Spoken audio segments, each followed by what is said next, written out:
आजकल की जिंदगी में जो एक चीज हमें सबसे ज्यादा परेशान करती है वो है गुस्सा, जो किसी भी बात पर आ जाता है। गुस्सा हमारे शरीर और मन को कितना नुकसान पहुंचाता है, ये सब हम बचपन से सुनते आए हैं। ऐसे ही कृष्ण से एक दिन भीम ने अपने गुस्से को लेकर सवाल किया, क्योंकि भीम को काफी ज्यादा गुस्सा आता था। भीम ने गंभीर होकर कृष्ण से सवाल किया, कान्हा, आप तो जानते ही हैं मुझे अक्सर गुस्सा आ जाता है और कई बार तो मेरे बस से बाहर होता है।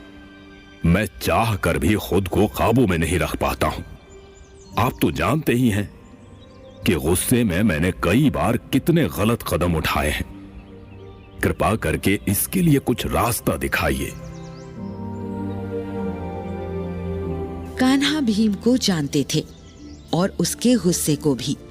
वो अच्छे से जानते थे कि न सिर्फ इस समय बल्कि आने वाले कई युगों तक गुस्सा या क्रोध मनुष्य का सबसे बड़ा दुश्मन होगा। इसलिए इस बारे में जानकारी देना जरूरी था। कृष्ण ने इतना सब सोचते हुए भीम को बताया, भीम, इंसान को लगता है कि उसका दुश्मन बाहर कहीं है, पर सच ये है कि उसका दुश्मन बाहर से पहले उसके खुद के भीतर ही होता है। इंसान को बाहर के दुश्मनों से लड़ने से पहले अपने भीतर के दुश्मनों से लड़ना चाहिए। उन भीतर के दुश्मनों में सबसे बड़ा दुश्मन हमारा गुस्सा ही है। भीम कृष्ण को देखकर समझने की कोशिश कर रहा था, पर उसे समझ आकर भी कुछ समझ नहीं आ रहा था। कान्हा, गुस्सा भी तो मन का ही एक भाव है। अगर प्रेम इंसान का भाव है तो गुस्सा भी तो है। फिर उससे कुछ अच्छा क्यों नहीं होता? और प्रेम से सब अच्छा ही क्यों होता है? यह बहुत अच्छा सवाल है भीम। लोगों को लगता है कि प्रेम, दया, करुणा ये सब भाव अच्छे हैं तो इनका जितना चाहे उतना इस्तेमाल कर सकते हैं, पर ऐसा नहीं है। किसी भी भाव के ज्यादा होने से आदमी अपना नुकसान ही करता है, चाहे वो प्रेम हो या गुस्सा। भीम अपने दिमाग को दौड़ाने की कोशिश कर रहा था, पर प्रेम के बारे में कान्हा की बात उसे अजीब ही लग रही थी, क्योंकि खुद कान्हा बहुत बड़े प्रेमी के रूप में जाने जाते थे। कान्हा, प्रेम भला कैसे किसी का नुकसान कर सकता है? प्रेम तो इस दुनिया का सबसे अच्छा भाव है। ये तो आप ही कहते हैं ना।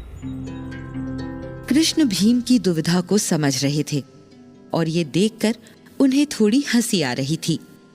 उन्होंने अपनी सुंदर मुस्कान के साथ भीम को समझाया, जरा सोचो भीम, तुम किसी से प्यार करते हो और सिर्फ प्यार ही करते हो, तो इससे क्या होगा? खाना कैसे आएगा? काम कैसे होगा? बाकी चीजों का क्या होगा? कपड़े क्या पहनोगे? ये जो तुम इधर उधर दिन भर घूमते हो, इसके पैसे कहां से आएंगे? भीम, जीवन सिर्फ प्यार करने से नहीं चलता है। प्यार, गुस्सा और दुनिया का हर एक भाव एक संतुलन में होना चाहिए। जिसने ये संतुलन बना लिया, उसके लिए ये कठिन जीवन आसान हो जाता है। पर ये इतना आसान नहीं है जितना मैं कह रहा हूं। यहां तक मैं खुद जो तुम्हें इतनी बातें बता रहा हूं, मुझे भी कभी कभी बहुत गुस्सा आता है। तो आपको जब गुस्सा आता है तब आप क्या करते हैं? गुस्से को क्या सच में काबू में किया जा सकता है क्या?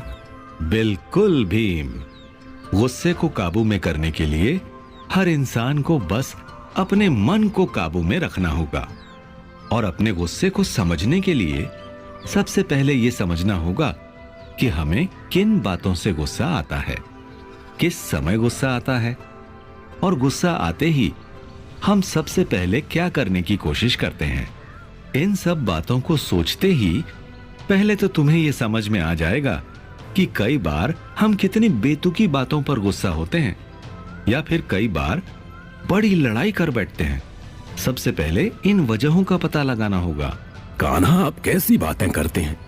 भला कोई गुस्सा करते हुए ये सोचेगा कि मुझे गुस्सा किस वजह से आ रहा है? वो तो सीधे गुस्सा करेगा ना। कृष्ण ने एक बहुत सुंदर मुस्कान भीम को दी। सही कह रहे हो भीम जी, पर अपने ऊपर काम करने वाले इंसान और बस यूं ही जीवन जीने वाले इंसान में यही तो फर्क होता है।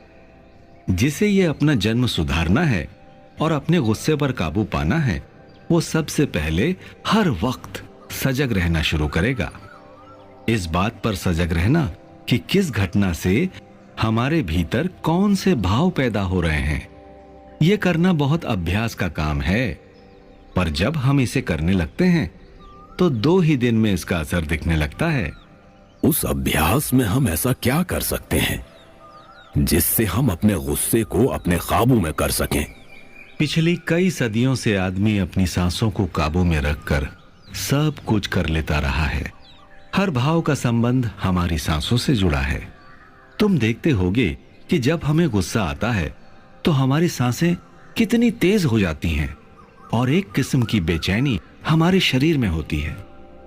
इसलिए जरूरी यही है कि हम रोज कुछ समय अपनी सांसों को काबू में करने का अभ्यास करें।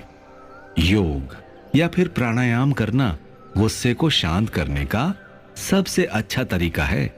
तुम देखोगे कि जितने भी साधु हैं जो हमेशा ध्यान करते हैं, या फिर वो सभी लोग जो दिन के कुछ घंटे ध्यान लगाते हैं, उन्हें बाकी लोगों की तुलना में कम गुस्सा आता है। उन लोगों का असल में अपनी सांसों पर काबू है। जिसका सांसों पर काबू हो गया, उसका बाकी सब पर भी काबू हो जाता है। कृष्ण ने लगभग सब कुछ जैसे भीम को समझा दिया था, पर भीम को अभी भी बहुत कुछ जानना था। वो अपनी सोच विचार से एक पल में बाहर आया और सवाल किया। ये सब तो ठीक है कान्हा, पर अगर किसी ने हमारी इच्छा के हिसाब से काम न किया हो और उससे हमें गुस्सा आए, तब क्या करें? कई बार लोग ऐसी गलतियां कर देते हैं कि दिमाग खराब हो जाता है और गुस्सा आना लाजमी हो जाता है। इसके लिए क्या तरीका है कान्हा? किसी भी गलती के लिए उस पर चिल्लाना या गुस्सा करना सबसे आसान है, बल्कि उसे माफ करना या फिर उसे समझाना बहुत मुश्किल। हर आदमी गलती पर सिर्फ डांटता है, समझाता कोई नहीं। जो गुरु अपने शिष्य को उसकी गलती पर डांटता नहीं बल्कि समझाता है, वो शिष्य बहुत समझदार होता है। जबकि डांटने वाले गुरुओं के बच्चों का आत्मविश्वास कम हो जाता है और वो कुछ नहीं कर पाते। इसलिए लोगों को माफ करना सीखना चाहिए। पति, पत्नी, बच्चे या फिर किसी भी रिश्ते में गुस्सा कभी रिश्ते बनाता नहीं है, बस तोड़ता है। जो माँ बाप हमेशा बच्चों पर गुस्सा करते हैं, वो बच्चे अपने माँ बाप से सच बोलना बंद कर देते हैं। अगर शांति से, समझदारी से बात की जाए तो हर बात आसान है। जो इंसान शांत स्वभाव में रहता है, वो ज्यादा सुखी भी होता है और अपने काम को अच्छे से कर पाता है। इसीलिए मैं चाहूंगा कि तुम भी बेवजह गुस्सा करना छोड़ दो। कान्हा, ये बात इतनी आसानी से कोई पहले समझा देता तो मैं अपनी इतनी शक्ति गुस्से पर कभी बर्बाद नहीं करता। बस कान्हा, एक आखिरी बात, एकदम से आए गुस्से को कैसे रोकें? जैसे ही गुस्सा आए, तुरंत अपनी सांसों पर ध्यान दो। सांसें तेज चल रही हो तो उन्हें सामान्य करो और फिर समस्या के बारे में सोचो जिसके लिए तुम्हें गुस्सा आ रहा था। कई बार बस चुपचाप बैठे बैठे खीज भी होती है, तो उस खीज की जड़ तक पहुंचो। कई बार गुस्सा हमें खुद पर आ जाता है और उसे हम दूसरों पर उतारते हैं। दूसरों पर गुस्सा उतारने वालों को ही सबसे ज्यादा योग और प्राणायाम की जरूरत होती है। अगर ऐसे लोग दिन के कुछ पल भी अपनी सांसों को देंगे तो उन्हें बहुत फायदा होगा। सही कह रहे हैं आप कान्हा, अब मैं ऐसा ही किया करूंगा। कृष्ण ने अपने मन को काबू में रखने के लिए ठीक ही कहा था।